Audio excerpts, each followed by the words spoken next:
Welcome, space pirates. I am the captain of this fleet, the ever-charming Dr. Disaster, and today I wanted to talk about the financial calamity hanging over the head of Disney. Because there's no other way to say it. They have set fire to their own fortunes.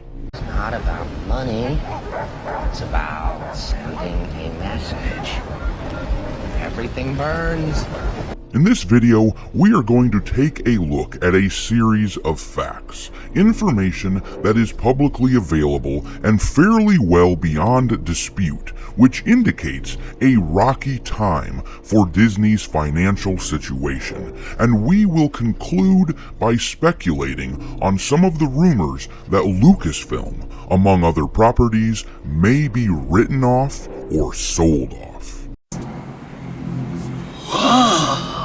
You heard me, folks. For a long time, there have been rumblings that Disney's financial straits were getting so bad that selling Lucasfilm was possibly on the table. Now, I didn't believe it when I first heard it, and I still have trouble believing it, but all of this does give me one thing: hope. There never was much hope. Just a fool's hope. It used to be that my one hope with Star Wars was that eventually they would get rid of Kathleen Kennedy and somebody with half a brain would take over and they would retcon the unpopular Disney sequels. We talked about the Ahsoka series doing that using the Veil of the Force. But now, here's something better to fight for. The longer we maintain our boycott of Disney, and make no mistake, long before Bud Light and Target, those of us who hate what's happening with the now shittiest place on earth have been boycotting Disney. They, as a company, are wildly stubborn, but it's having an effect. Perhaps you think you're being treated unfairly? That's why there are so many hit pieces on fans. With every failure, they grow more desperate to shovel their blame onto someone else. But I want to hear what you think. Before we get into it, I want to know, how desperate is Disney? And can we dare to hope that this rumor is even a little bit real? After all, Disney as a company has always seemed a bit godlike, with their status as a corporation being simply too big to fail. I am a god, you dull creature, and I will not be bullied by that.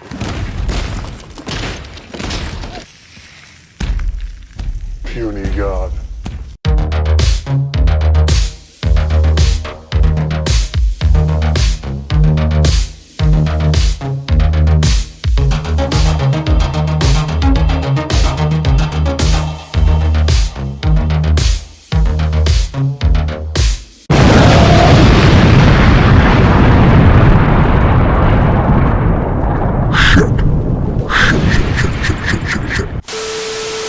Alright, as promised, let's have a look at the facts before I dig into some of the rumors. We'll start off with this one from Breitbart. Tragic Kingdom. Disney completed 7,000 layoffs goal ahead of Memorial Day weekend. Disney completed its third round of mass layoffs last Friday ahead of the Memorial Day holiday weekend, with no fairy tale ending for 7,000 workers sent to the exits at the besieged company. Variety confirmed the target was to conclude these company-wide layoffs, which focused most heavily on the media divisions and left the parks largely untouched ahead of the busy summer season. The 7,000 layoffs, which represent 3.2% of Disney's total headcount of about 220,000 worldwide as of October 1st, 2022, are part of Disney's efforts to achieve about $5.5 billion in cost savings. $5.5 billion. That's a lot of cheddar right there, Mouse House. Why would a company that is thriving have to save that kind of money? Simply put, of course, Disney is not thriving. That's why the layoffs included a couple of the woke faithful.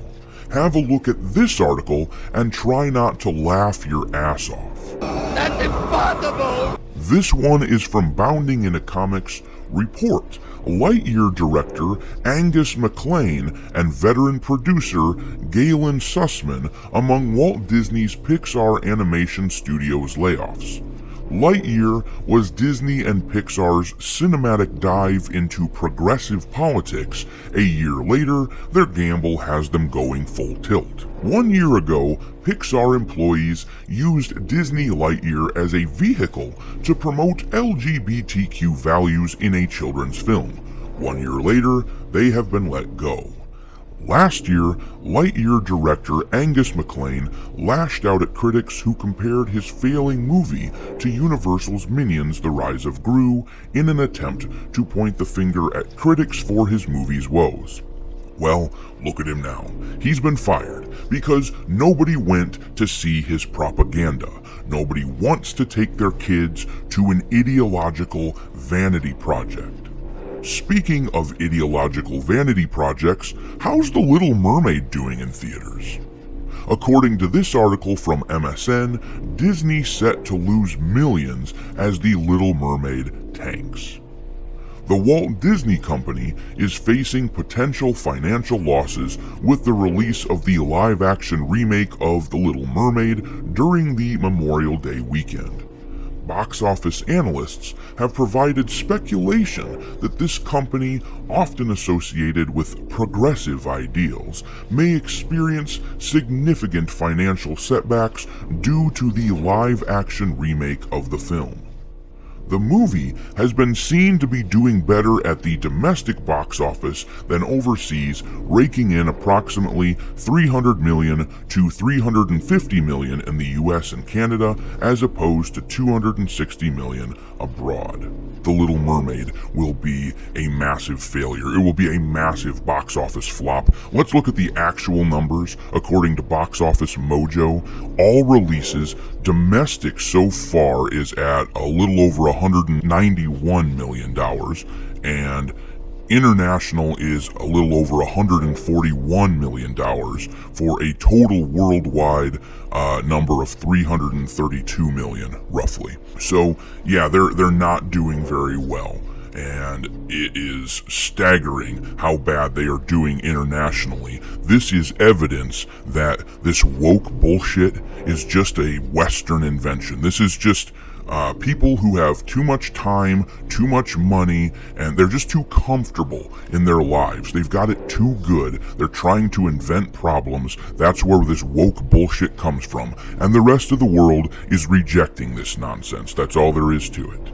Getting back to the article, according to financial sources, The Little Mermaid, with a reported production cost of $250 million and a global marketing expenditure of $140 million, has a strong chance of reaching the break-even point. I would dispute that. As you're going to see, they are not going to break even. It is not going to happen. Nevertheless, if its worldwide earnings fall below the modest threshold of around $400 million, this film may incur a loss of approximately $20 million, causing it to struggle financially. $400 million is what they have to earn. To be clear, they aren't clear in this article. This article definitely seems like Disney propaganda. They have to earn $400 million. That means that's what they have to gross.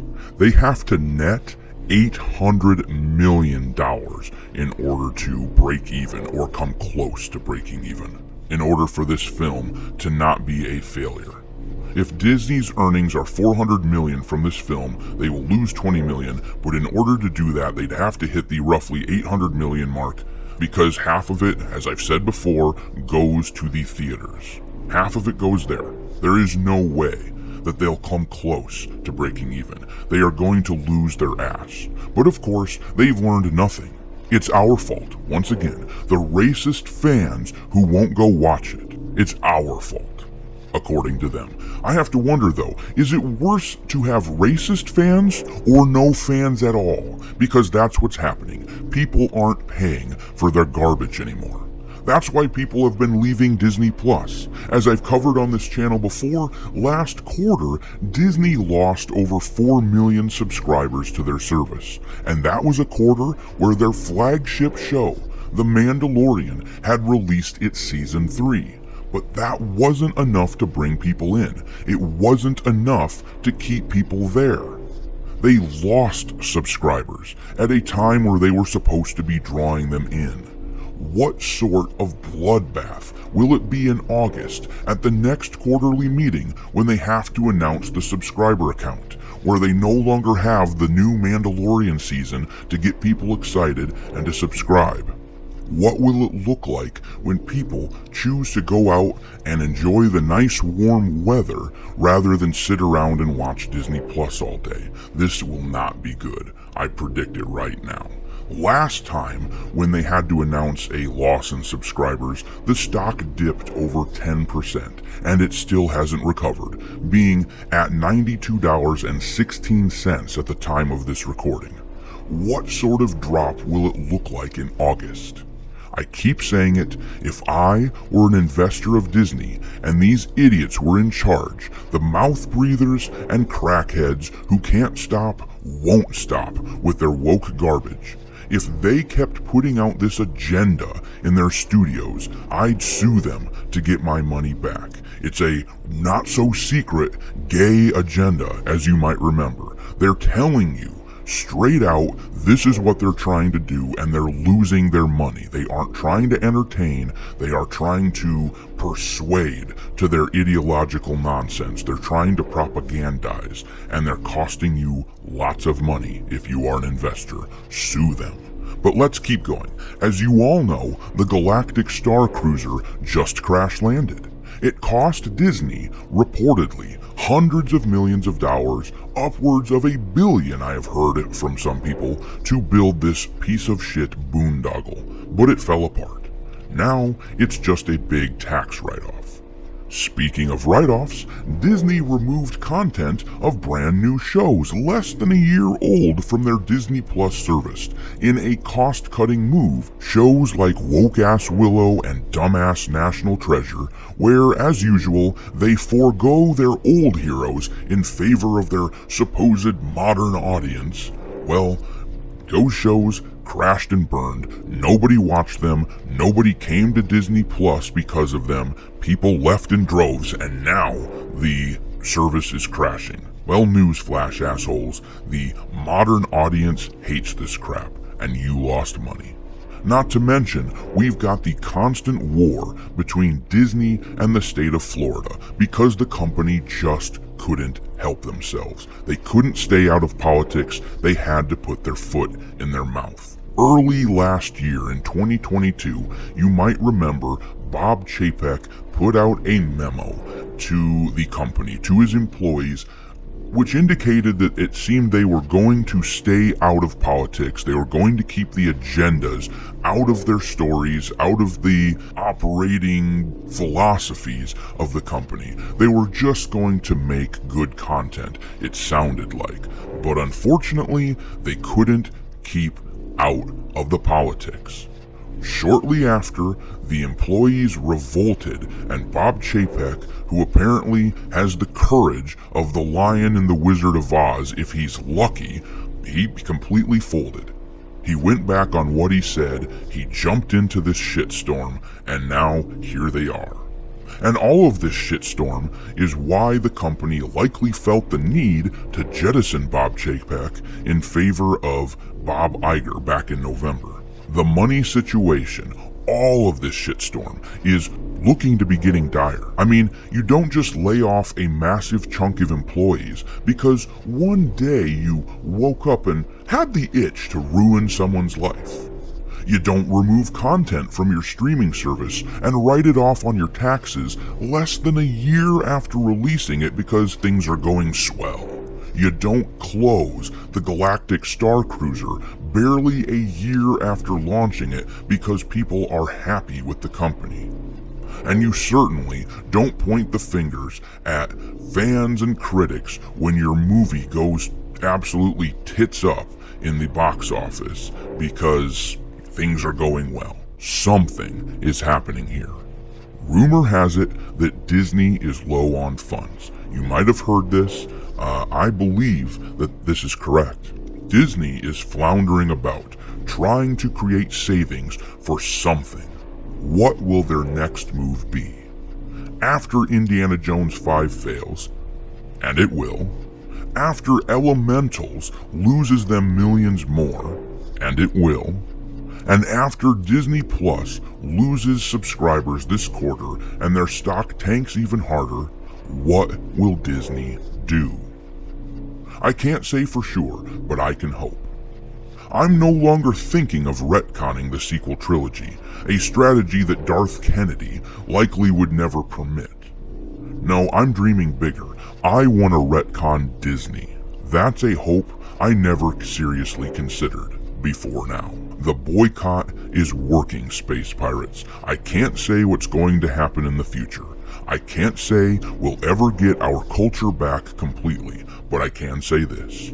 Saddle up, partners. It seems like something big is on its way.